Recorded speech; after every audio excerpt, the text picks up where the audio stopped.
नमस्कार दोस्तों। आज हम पढ़ेंगे what do you mean by banking and what is the history and evolution of banking. ठीक है, according to banking regulation act with the reference of banking regulation act 1949।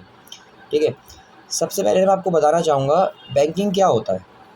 Banking का मतलब है जब कोई भी इंस्टीट्यूशन मनी को एक्सेप्ट करता है, यानी डिपॉजिट के फॉर्म में, ठीक है, या अन्य फॉर्म में, किससे, जनरल पब्लिक से, एंटिटीज़ से, और उस मनी को वो किस लिए यूटिलाइज़ करता है, आगे इन्वेस्ट करके प्रॉफिट कमाने के लिए, ठीक है, और अपनी जो ऑपरेटिंग एक्सपेंसेस है उनको कवर करने के लिए। ठीक, अब बैंक क्या होता है? बैंक होता है जो उन बैंकिंग एक्टिविटीज़ को करता है।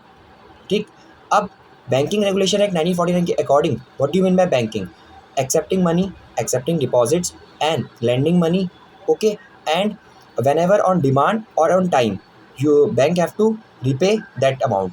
या तो यानी इसका मतलब क्या हुआ कि जब जिसका अकाउंट होल्डर है, जो अकाउंट होल्डर है वो अपनी डिमांड करेगा कि मेरे को पैसा दो, तो बैंक को पैसा देना पड़ेगा, या फिर जब टेन्योर पूरा हो जाए, जैसे कि एफडी आप समझ सकते हैं, फिक्स डिपॉजिट।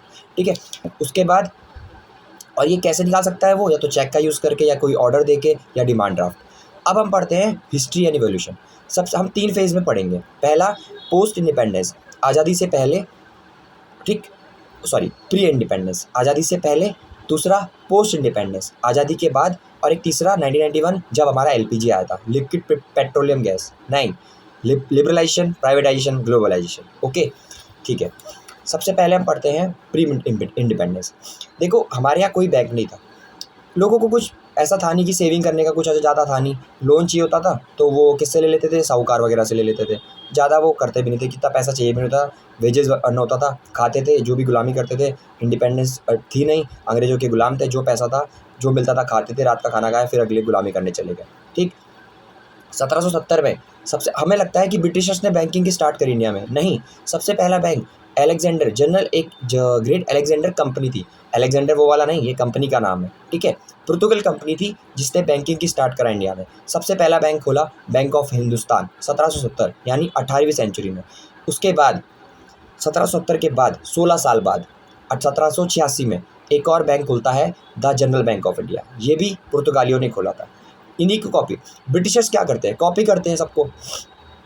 इन्होंने पुर्तगाल को कॉपी करा और हमारे यहाँ कलकत्ता का बैंक खोल दिया एक। ठीक है, खोला कहाँ पर? बैंक कहाँ खोलते थे? समुद्र किनारे, जहाँ बिजनेस एक्टिविटीज़ होती थी, लोगों का ज़्यादा आना जाना रहता था, डिफरेंट कंट्रीज से बिजनेस करने आते थे। ईस्ट इंडिया कंपनी ने देखा यहाँ बहुत अच्छा बिजनेस है, चलो बैंक खोल दो कलकत्ता में, जो कि इंडिया की कैपिटल हुआ करती थी उस टाइम पे, है ना। अभी क्या है? दिल्ली है, ठीक है। तो वहाँ पे बैंक खोल दिया। उसके बाद बैंक खोलने के बाद ये कब खोला उन्होंने? 1806 में। अब देखा कि बढ़िया चल रहा है बैंक, तो काम करके, यार इंडिया में कुछ भी करोगे ना चलेगा ही, इंडिया एक ऐसी जगह है।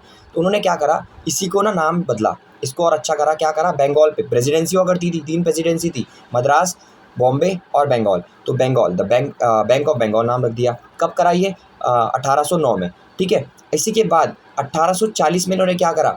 बैंक ऑफ महाराष्ट्र, यानी बैंक ऑफ बॉम्बे खोला। मैं महाराष्ट्र अभी के साथ में बोल रहा हूँ, बैंक ऑफ बॉम्बे खोला, ठीक है। अब उसके बाद 3 साल बाद इसी के 1843 में इन्होंने क्या करा? बैंक ऑफ मद्रास खोला, ठीक है। अब ये 3 प्रेसिडेंसी बैंक हो गए, लेकिन यहाँ पे क्या था, ये अलग अलग करेंसी चलाते थे, क्योंकि राजाओं का टाइम था, आपको पता होगा, डिफरेंट प्रेसिडेंसी थी, तो अलग अलग मतलब करेंसी चलती थी। यूनिक करेंसी नहीं थी, मतलब सिंगल यूनिवर्सल करेंसी नहीं थी। तीनों राज्य, तीनों एक तरह से राज्य मान लो आप, राज्य तो नहीं होते थे, इनका एक अलग होता था। तो बेसिकली अलग अलग जगह का अलग अलग करेंसी चलेगी, बैंक भी अलग अलग करेंसी चलाएंगे। तो एक यूनिटी नहीं आ रही थी, एक सेंट्रलाइज सिस्टम नहीं था, प्रॉब्लम्स थी। अब एक नया चीज़ आई, क्या? 1861 में क्या चीज़ आई? Joint stock bank. Joint stock bank का मतलब पता है क्या हो? जॉइंट स्टॉक कंपनी क्या होती है? जिसमें स्टॉक मतलब क्या हो? शेयर होल्डर्स हो, जॉइंटली शेयर होल्डिंग हो। तो ऐसे ही ये बैंक्स थे, यहाँ पे क्या था? शेयर होल्डिंग थी अलग अलग लोगों की, ओनर्स की, ठीक है। तो यहाँ पर क्या था, इसी के साथ फिर ये जो 1865 60 से 65 वाला था ना, यहाँ पे इलाहाबाद बैंक भी खुला, ठीक है। अब इलाहाबाद बैंक भी खुला। इसके बाद क्या हुआ, ये जो चीज़ें चल रही थी ना, ये सब ये समकालीन थी, कंटेम्प्रेरी थी एक दूसरे के, ठीक है। तो ना यहाँ पे क्या हुआ, जो कस्टमर बेसिकली जो 1800 यहाँ पे क्या था, जो कस्टमर था ना, सारा ब्रिटिशर कस्टमर था, ब्रिटिश का, यानी अंग्रेज़ थे। तो अब देखो, आपको किसी भी चीज़ को चलाना है ना, तो आपको कॉमन पब्लिक से जुड़ना पड़ेगा, ठीक है। कोई भी कंपनी जब बड़ी कैसे बनती है? जब वो ऐसी जगह ऐसा काम ऐसी सर्विस प्रोवाइड करती है जो बेसिक पर्सन को चाहिए, हर घर में चाहिए, तो वो बड़ा कर पाए, बड़ा काम कर पाएगी, वरना नहीं चलेगा ऐसे। ठीक है, एक स्पेसिफिक हो जाओगे ना आप तो आप कुछ नहीं कर पाओगे, आपको मल्टी टैलेंटेड होना पड़ेगा। ये चीज़ हर जगह लागू होती है, ऐसी ही बैंक्स में भी लागू होती है। ठीक है, तो यहाँ पे क्या हुआ, इसी को देखते हुए फर्स्ट कमर्शियल बैंक बना जिसका नाम था अपर इंडिया बैंक। ठीक है, 1881 में बना ये अपर इंडिया बैंक। मतलब अपर इंडिया बैंक बेसिकली क्या था, upper India bank joint stock bank था ये, सॉरी मैं गलत बोल रहा हूँ, जॉइंट स्टॉक बैंक था। ठीक है, अब ये चीज़ें देखते हुए कि कॉमन पीपल के लिए भी एक बैंक होना चाहिए, तो यहाँ पे 1881 में एक बैंक बना जिसका नाम था ओध एंड कमर्शियल बैंक। ये कहाँ खुला, फरीदाबाद में खुला। ठीक है, अब क्या हुआ, इसी के साथ साथ हमारे एक बहुत ही ग्रेट लीडर है लाला लाजपत राय जी, जिन्होंने क्या करा, पंजाब नेशनल बैंक की मतलब स्थापना करी। तो ये क्या थे आपका, ये 1894 और 95 के बीच में खुला पंजाब नेशनल बैंक। ये ना, इसमें सारे इंडियंस थे जो काम करते थे, लेकिन इसकी जो ओनरशिप थी ना वो अंग्रेजों के पास भी थी, ब्रिटिशर्स के पास भी थी, इसलिए आप इसको ना फुली इंडियन बैंक नहीं कह पाएंगे। ठीक है ना। इसके बाद क्या हुआ, 1901 से लेकर 1911 में ना बैंकिंग का ना गोल्डन पीरियड था। गोल्डन पीरियड मतलब स्वर्णकालीन, एक तो वो था मतलब जहाँ पे बैंक्स एकदम अपग्रेड लेवल पे सबसे बढ़िया जो काम किया है ना उसी पे किया है। ये जो रोक लगी ना इसमें 1913 में लगी वर्ल्ड वॉर की वजह से, लेकिन उसमें बहुत सारे बैंक आए, जैसे कि आपका कैनरा बैंक था इस बीच 1901 से लेकर 1911 तक। कैनरा बैंक है आपका, बैंक ऑफ बड़ौदा है, ठीक है, और आपका विजया बैंक है, कैनरा बैंक है, इन सब ने बहुत अच्छा काम किया। इसी के साथ साथ 1911 में एक स्वदेशी बैंक जो कि पूरा का पूरा इंडिया के लोगों के द्वारा गवर्न था, ओनर्स भी इंडियंस थे। क्या था उसका नाम, central bank of India, best bank उस टाइम का, स्वदेशी मूवमेंट, गांधी जी ने बहुत स्वदेशी चल रहा था उस टाइम, तो स्वदेशी बैंक खोला। ठीक है, अब क्या होता है, वर्ल्ड वॉर होता है स्टार्ट, सारा जो ब्रिटिश का ध्यान था सारा वर्ल्ड वॉर पे था, कैसे बचाए, जर्मनी वगैरह वगैरह चलता रहा, सारी कंपनी सारी कंट्रीज़ मिल गई, एक दूसरे पे जुट बनने लगे। ठीक है, लड़ाई होनी, तो इस पर क्या हुआ, यहाँ से बैंकिंग से इनका ध्यान हटा और यहाँ पे क्या हुआ, बहुत सारे बैंक्स हो गए, क्या बोलेंगे उसे, दिवाली घोषित हो गए। ठीक है, बैंक करप्ट हो गए, 665 बैंक थे ऐसे। ठीक, अब जब वर्ल्ड वॉर खत्म हुआ, ये कब हुआ आपका, फर्स्ट वर्ल्ड वॉर 1918 में खत्म हुआ, इनका ध्यान वापस आया कि इंडिया से कैसे ट्रस्ट करा जाए, इंडिया का ट्रस्ट कैसे बढ़ाया जाए, इंडियंस का ट्रस्ट कैसे बढ़ाया जाए और बैंकिंग को फिर से लाया जाए। इन्होंने कहा तीनों बैंकों को ना, देखो अलग अलग बैंक्स में करेंसी से क्या हो रहा था, बहुत दिक्कतें आ रही थी, है ना, दिक्कतें आ रही थी, तो उन्होंने तीनों बैंकों को मर्ज कर दिया, तीनों प्रेसिडेंसी को एक ही कर दिया, इंपीरियल बैंक ऑफ इंडिया। ठीक है, ये कब किया उन्होंने, जनवरी 1921 में किया था। ठीक है, ये हुआ था 27 जनवरी 1921 में हुआ था। ठीक है, इंपीरियल बैंक ऑफ इंडिया बन गया था। अब ये क्या करता था, कंट्रोल करता था सारी बैंकिंग को, करेंसी को भी। इसके बाद क्या हुआ, इन्होंने कहा यार कुछ तो चाहिए हमें नया, जो कि ना मतलब सारे बैंक्स को ना कवर करे, सारी बैंकिंग एक्टिविटीज़ को, करेंसीज को, एक सेंट्रल लेवल की वो बॉडी होनी चाहिए ना। इनको लगा, तो इन्होंने कहा, इन्होंने ब्रिटिश से मंगाए क्या, 2 व्यक्ति, हिल्टन और यंग, इन्होंने एक कमीशन बैठाया। इन्होंने कहा कि भैया आप सोचो, कुछ राय दो हमको। इन्होंने कुछ नहीं किया, इनका जैसा होता था ये क्या करते थे, इन्होंने एक बंगाल गजट पेपर था उसमें डाल दिया कि भैया ऐड डाल दिया कि आप ना हमको वो दो, क्या दो, एडवाइजेस दो, क्या करना चाहिए। हमारे एक बहुत ही व्यक्ति है, महापुरुष तो नहीं बोलूँगा, एक बहुत अच्छे व्यक्ति, लीडर क्लैब बोल सकते हैं आप, लीडर भी पता नहीं मुझे थे नहीं, एक व्यक्ति थे जिन्होंने बुक भी लिखी थी, प्रॉब्लम ऑफ अ रूपी, है ना, प्रॉब्लम ऑफ रूपी। तो बेसिकली क्या ये थे आपके भीमराव अम्बेडकर जी, जिन्होंने लेटर लिखा था कि एक भारत को किस चीज़ की ज़रूरत है, एक ऐसी संस्था की ज़रूरत है जो सभी बैंकिंग एक्टिविटीज़ को गवर्न करे। बेसिकली यहीं से फाउंडेशन रखी गई थी आरबीआई की। लेकिन हम पढ़ते क्या हैं कि आरबीआई क्या है, आरबीआई को किसके बेसिस पे बना था, हिल्टन एंड यंग कमीशन की रिकमेंडेशन पे। बल्कि बेसिकली जो आइडिया था वो भीमराव अम्बेडकर जी का ही था, क्रेडिट नहीं ले पाए वो, बेसिक ऐसा होता ही था जनरली, आपको पता है। ठीक है, तो इन्होंने फिर एक एक्ट निकाला, क्या, RBI act, reserve bank of India act 1934, जिसके तहत 1 अप्रैल को हमारा आरबीआई बन गया, जिसका हेडक्वार्टर था आपका कहाँ पर, चेन्नई में था 1937 में, लेकिन अब कहाँ है, फाइनेंशियल कैपिटल मुंबई में, जन करंट की बात कर रहा हूँ। ठीक है, तो फर्स्ट फेज़ यहाँ ख़त्म हुआ। ठीक है, अब आता है सेकंड फेज़ हमारा आज़ादी के बाद का, पोस्ट इंडिपेंडेंस। यहाँ पर हमने ना बेसिकली क्या सोचा था कि हम सबसे पहले हमने 1 जनवरी 1949 को हमारा एक एक्ट बनता है, जो कि एक्ट क्या था, बैंकिंग कंपनीज़ एक्ट। ठीक है, जो बैंकिंग कंपनीज एक्ट था, इसी से क्या होता है, आरबीआई को अथॉरिटी मिली थी कि वो लाइसेंस प्रोवाइड कर सकता है बैंकिंग एक्टिविटीज़ करने के लिए बेसिकली। अब इसका नाम बदला जाता है इस एक्ट का 1966 में, क्या नाम रखा जाता है, बैंकिंग रेगुलेशन एक्ट 1949, जो हम अब पढ़ रहे हैं हमारे सिलेबस के अकॉर्डिंग। ठीक है, उसके बाद ना आपका एक हमारा जो वो इंपीरियल बैंक हमने पढ़ा था ना, भी जो हमारा 1927 है ना, 27 जनवरी 1921 को बन के तैयार हुआ था, उसका नाम अब एसबीआई कर दिया गया, स्टेट बैंक ऑफ इंडिया। लेकिन मैं आपको एक बहुत अच्छी बात बताना चाहूँगा, स्टेट बैंक ऑफ इंडिया हमारा नेशनलाइज बैंक नहीं है। नेशनलाइज बैंक कौन सा होता है? जहाँ पर गवर्नमेंट का 100% स्टेक होता है, ठीक है। एसबीआई हमारा एक पीएसबी है, पब्लिक सेक्टर बैंक, जिसमें कि 50 से ज़्यादा शेयर है गवर्नमेंट के, ठीक है। इसमें क्या था, 93% शेयर्स थे गवर्नमेंट के, 7% प्राइवेट के थे, इसलिए कभी भी ना ये पार्शली नेशनलाइज कहला जाता है ना। और आपको एक चीज़ बताना चाहूँगा, नेशनलाइजेशन का रीज़न क्या था नेशनलाइजेशन करने का?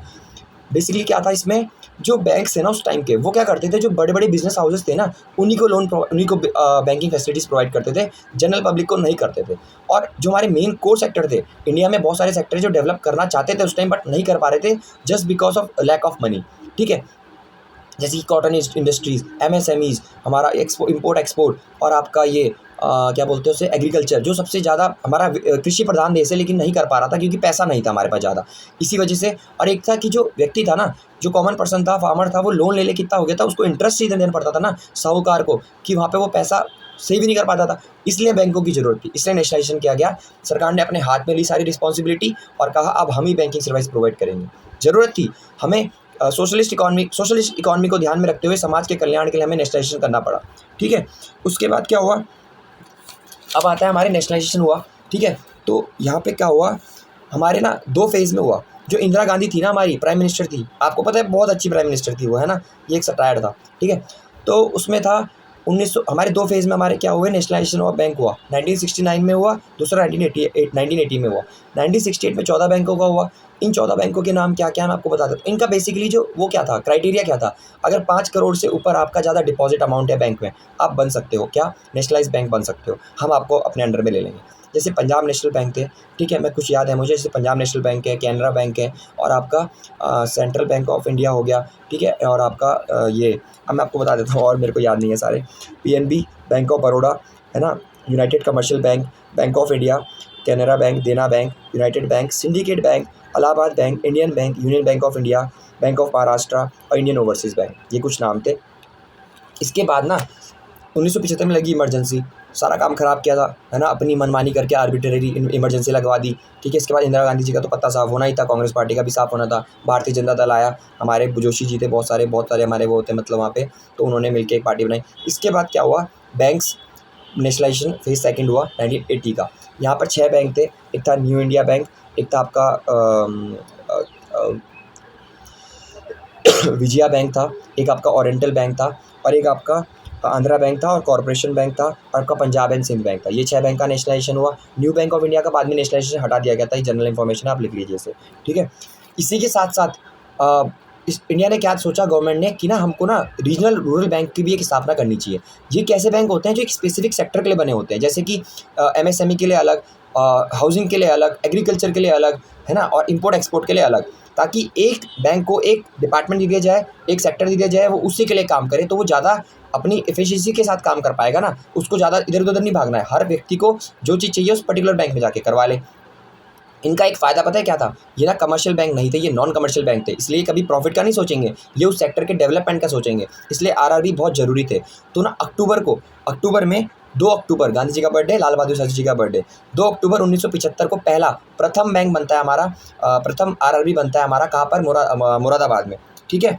उसके बाद यूपी में, उसके बाद इसका नाम ही प्रथम। अब उसके बाद हमारे पास ना क्या होता है, एक एक्ट आता है इसी के अगले साल 1975 में तो बना, 1976 में एक एक्ट आता है, RRB act, regional rural bank act. इसके तहत 4-5 और भी मैं आपको बैंक बताता हूँ। 1982 में आपके 2 बैंक खुलते हैं, NABARD, national bank for agriculture and rural development, और आपका एग्जिम बैंक खुलता है, इंपोर्ट एक्सपोर्ट बैंक। उसके बाद एक आपका खुलता है नेशनल हाउसिंग बैंक, जो कि 1988 में खुलता है, और एक खुलता है आपका SIDBI, small industry development bank of India, जो कि 1990 में खुलता है।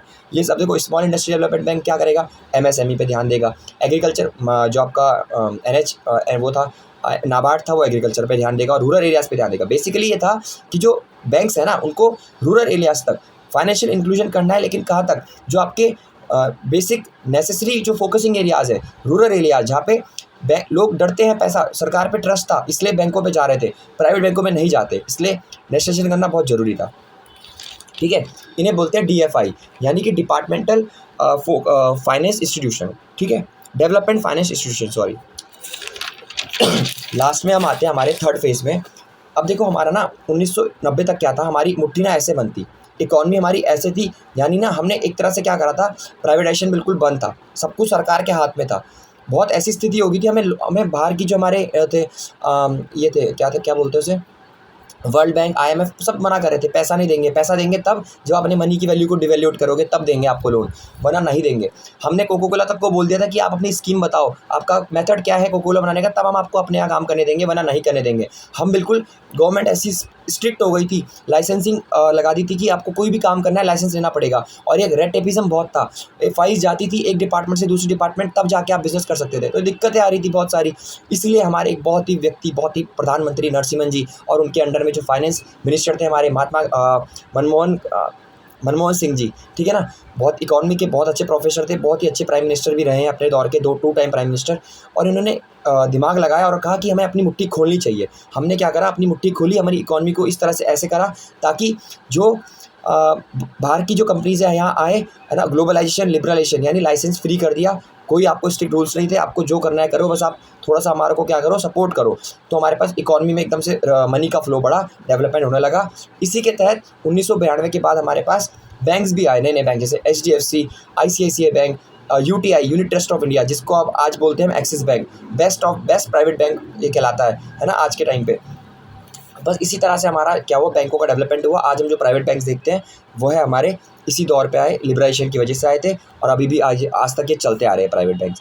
गवर्नमेंट बैंक्स हैं हमारे, PSUs भी चल रहे हैं और प्राइवेट बैंक्स भी चल रहे हैं। तो यही थी हमारी कि बैंकों का कैसे हमारा नेशनलाइजेशन से लेकर, पहले हमने क्या करा, गवर्नमेंट के हाथ में सारा का सारा लिया, सेंट्रलाइज किया बैंकों को, उसके बाद हमने छोड़ा, अपने पास भी रखा कुछ कुछ, RBI सेंट्रल लेवल था, लेकिन बाकी के क्या करा हमने, उनको प्राइवेट बैंकों को भी मौका दिया, वो भी आज काम कर रहे हैं। देखो आज हमारा क्या है कि कंबाइन, एक कॉम्प्लीमेंट्री चल रहा है, कॉम्बिनेशन चल रहा है, गवर्नमेंट भी काम कर रही है बैंकों के लिए, और प्राइवेट इंस्टीट्यूशन भी काम कर रहे हैं। Thank you so much.